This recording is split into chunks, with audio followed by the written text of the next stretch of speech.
Hi everyone, and thank you for tuning into this screener newsletter. My name is Adam Hines, and I'm a member of the customer support team here at YCharts. Today, we're going to use the fund screener to identify some bear market friendly funds using the Start From Template feature. We'll then add some of our own additional filters to further narrow down our list. So starting from my homepage or dashboard, to get to the fund screener, I'll go up to Tools, and then select Fund Screener from that list. Now we would usually begin by adding some filters. However, our Start From Template function allows us to bypass this and easily begin with some filters already added. The Start From Templates can be found by selecting the screener title in the top left. This will open a drop-down, and the templates will be the first option. Once I click on that, I'm taken to a list of templates for the fund screener, broken up into different categories of analysis. For today, I want to start with an equity screen, and I want to find some attractive funds during a bear market. So I'm going to choose this first bear market friendly funds template, and then scroll down and hit start. For those of you following along, I encourage you to dig into our other fund screener templates to see all the different jumping off points that can kickstart your analysis. Back to my screen, we can see that several filters, both metric and qualitative, have been applied. We are only looking at equity funds in the United States. We want to see that defensive exposure is greater than cyclical. And then we have a number of risk metrics like beta and standard deviation to make sure that the risk is low.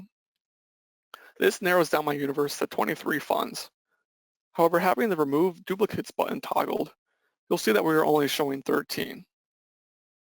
By removing duplicates, we're only going to show one class per fund. It'll be the one with the largest market cap. Next, I want to narrow down this list even further. I can see that there's a few index funds in the list, and I don't want those to be included for today's purpose. So I'm going to add another modification to the list. I'm going to go to the top and then hit Modify, and then select Attributes from the left, and then I'm going to find Index Fund here on the right. I'm going to make sure I hit Exclude, and then Submit. This now reduces our results to only 8 funds. I'm then going to add another metric filter to only include the funds with a low turnover ratio. I'm going to select Add Filter. I'm going to want this to be an equation. I'm going to search for the turnover ratio metric, and I'm going to make sure this is set to less than and enter 20. And then finally, I'll hit Submit.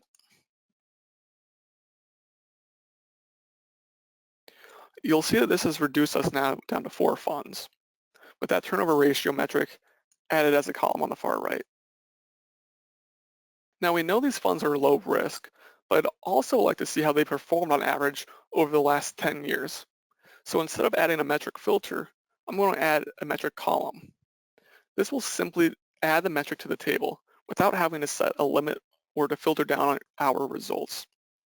So I'm going to start typing for an annualized 10-year, and we'll do a total return. I'll select the daily, and then hit Submit. Now you'll see that that has been added as a column on the far right. With this added, that third fund looks most appealing to me.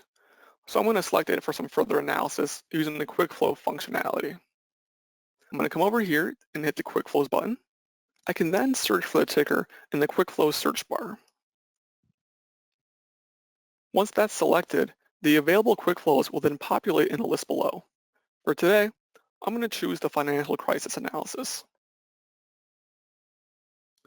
This will bring me into the fundamental chart to view how the fund actually performed during the last recession.